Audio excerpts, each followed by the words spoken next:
When Pakistan last toured South Africa in 1994-5, they were crushed in the only test by a massive margin of 324 runs. So when the 1998 tour began, with two of their players sustaining injuries in an alleged mugging on the eve of the first test in Johannesburg, it seemed another unhappy visit was unfolding. But thanks to the inspired batting of all-rounder Azhar Mahmood, Pakistan matched their hosts in the rain-affected first test and then upset the odds by squeezing home in a tight-fought second test at Durban.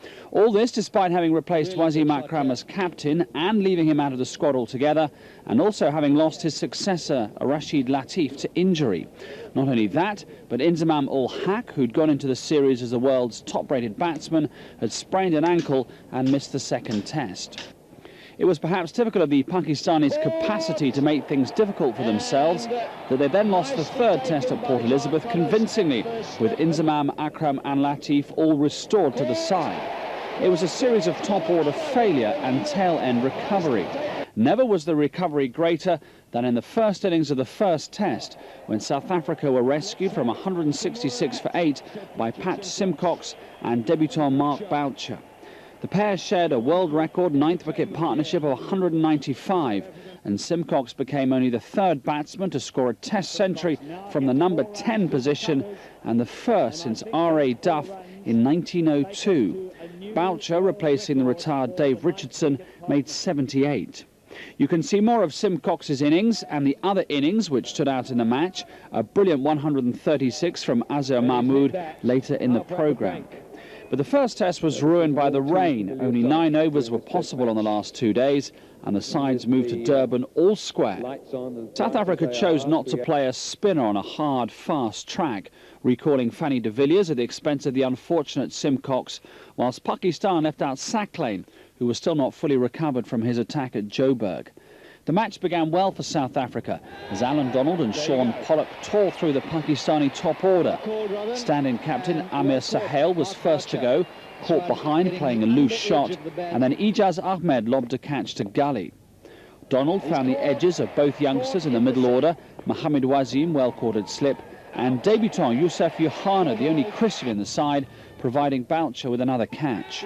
When Waqar Younis became Donald's fourth victim with a score 153 for 8, it seemed Pakistan might not last till tea, but South Africa knew they couldn't underestimate Mahmood. Already boasting a test average in the 80s and averaging a phenomenal 113 against South Africa, he was understandably the one batsman that they wanted. When they finally got him 21 overs later, Pakistan were 106 runs better off.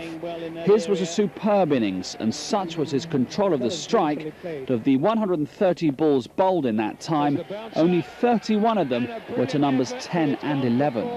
Mahmood's 100 came up with a hook off to Villiers, which just eluded Pollock's dive at fine leg, and he'd smashed 24 flamboyant boundaries when Donald found his inside edge and bowled him for 132. South Africa had lost Gary Kirsten by the close, well caught in the gully by the irrepressible Mahmood, which gave Fazal Akbar his first test wicket. And the young paceman followed up that success with the wicket of Adam Bacher on the second morning. Jacques Kallis and H.D. Ackerman added 83 for the third wicket, each hitting 6 boundaries, before the genuine pace of Shoaib Akhtar earned its reward. Akhtar claimed Kallis and Andrew Hudson in successive balls, and with Mushtaq proving a useful partner at the other end, Pakistan's attack took on an air of real menace. Haji Kronja and Ackerman both fell to the leg spinner, Ackerman for a well-made 57 on his debut, and then Akhtar polished off Boucher, Lance Klusener and de Villiers in quick succession. But yet again a tail-end partnership was to frustrate the bowlers. This time Pollock led the fight back with an unbeaten 70, including 5 fours and 2 sixes. Mushtaq finally trapped last man Donald in front, but not before he and Pollock had improved South Africa's total by 53 runs. When Pakistan made their reply, they made a rare good start, with Saeed Anwar playing particularly well. He and Sahel put on 101 for the first wicket in 35 overs, the first time any pair had raised a century for the first wicket against South Africa since unity. But having earned a strong position, almost 200 ahead and with 9 wickets in hand, they collapsed to Pollock. De Villiers set the ball rolling with the wicket of Ijaz for 24, and Mohamed Wasim was then run out in a mix-up with Anwar. Anwar was nevertheless batting beautifully at a move to 3 figures when Pollock struck. Johanna was again caught at the wicket, and then Moin Khan and Anwar were trapped in front by full-length deliveries.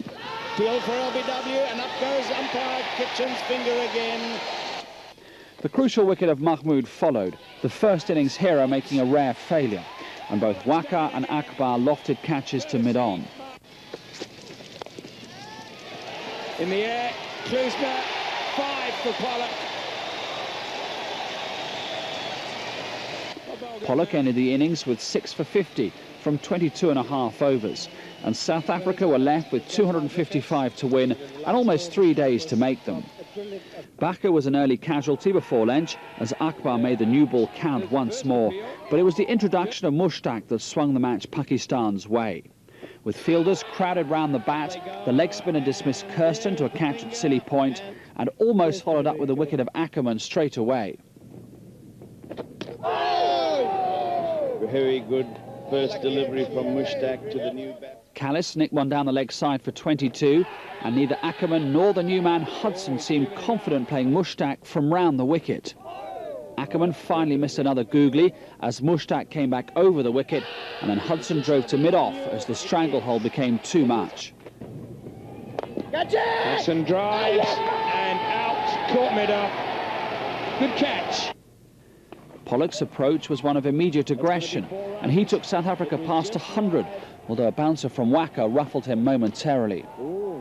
Then Cronje edged a pull at the paceman, and the home side were looking down the barrel at 110 for 6.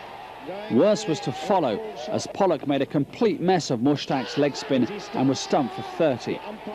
Klusner couldn't hold up the visitors' charge as Mushi claimed his 6th wicket of the innings, and at 133 for 8, the game seemed in the bag. But de Villiers showed he'd be no pushover with an audacious reverse sweep, and with Boucher playing confidently, the score slowly mounted. Ijaz dropped a catch off de Villiers running back at square leg, and the pair had added 53 by the close, leaving South Africa with an outside chance of an unlikely victory. Tension mounted as the partnership grew on the 4th morning, and Boucher passed 50 for the 2nd time in the series. But then Waka produced the killer blow, bowling the young wicketkeeper for 52 with the 2nd new ball, and in his next over wrapped things up with a wicket of Donald. The final margin of victory was 29 runs, and against most people's predictions, Pakistan had earned their first ever Test win against South Africa. Whereas the home side made only one change for the final Test at St George's Park, Port Elizabeth, bringing in the left-arm wrist spin of Paul Adams for Klusner, the victorious tourists had Inzamam and Latif to come back from injury, and Wasim Akram was recalled as well after his controversial exclusion. Latif won the toss and put South Africa in, and he was quickly rewarded when Waka Yunis ran through Bakker, Callis and Ackerman with only 36 on the board. He's bowled. Out. Waka Yunis strikes again. 3 out of 3 he's got this morning. Kirsten made 38 from 87 balls before becoming Waka's 4th victim, and at that stage Pakistan were well on top. But good contributions from Hudson, 42, Pollock, 38, Boucher, another half-century, and Cronje, 85, hauled South Africa back into the game. Wasim and Waka cleaned up the innings on the 3rd day after the whole of the 2nd had been lost to rain. Wasim finishing with 3 for 70, Waka the excellent figures, 6 for 78. But it was now, with the series for the taking, that the Pakistan batting lineup was finally exposed for its fragility. Donald was the architect of their demise, with 4 early wickets in 13 balls, including Anwar and Ijaz with successive balls. And, this is quite sensational from Alan Donald. He has Ijaz caught first ball by wicketkeeper Mark Boucher. De Villiers had just announced that this would be his last Test, and he seemed set on a glorious finale. He didn't disappoint. His figures of 11.5 overs, 5 maidens, 6 for 23 were his best ever in Tests, and although Akram hit out for an unbeaten 30, the visitors could only muster 106 all out in 41 overs. Boucher's 6 catches took his tally to 15 for the series. And that is 5 wickets now for Barney de Villiers in his final Test for South Africa. Although their bowlers battled hard to contain South Africa in the second innings, it was an uphill struggle, especially with Mushtaq unwell and off the field. Nevertheless, Wacker was again a handful, and his 4 for 55 gave him 10 wickets in the match for the 5th time in tests. Still, innings of 69 from Callis and scores in the 40s for both Kirsten and Ackerman enabled Konya to declare at 206 for 7, 393 runs ahead. Despite reaching tea at 32 without loss, the evening session was a disaster for the visitors. Sohail was forced to back down the order with an injury, and Ijaz, who'd done well when promoted to open against the West Indies, was soon LBW to de Villiers for 15. Inzamam's poor run continued when he was well stumped off Adams for 4, and then Donald returned to dismiss both Moin and Anwar for 1 and 55 respectively. Brilliant bowling by Alan Donald. He came tearing in.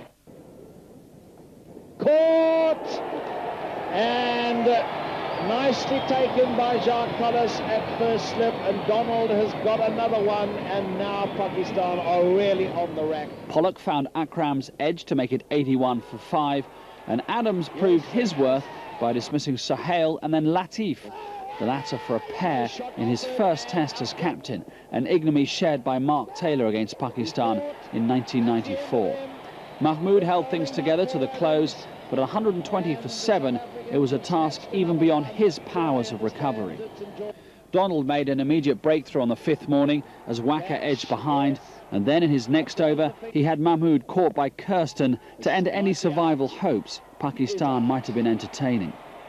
De Villiers finished things off with a Yorker to Mushtaq, an appropriate end with which to conclude his excellent Test career.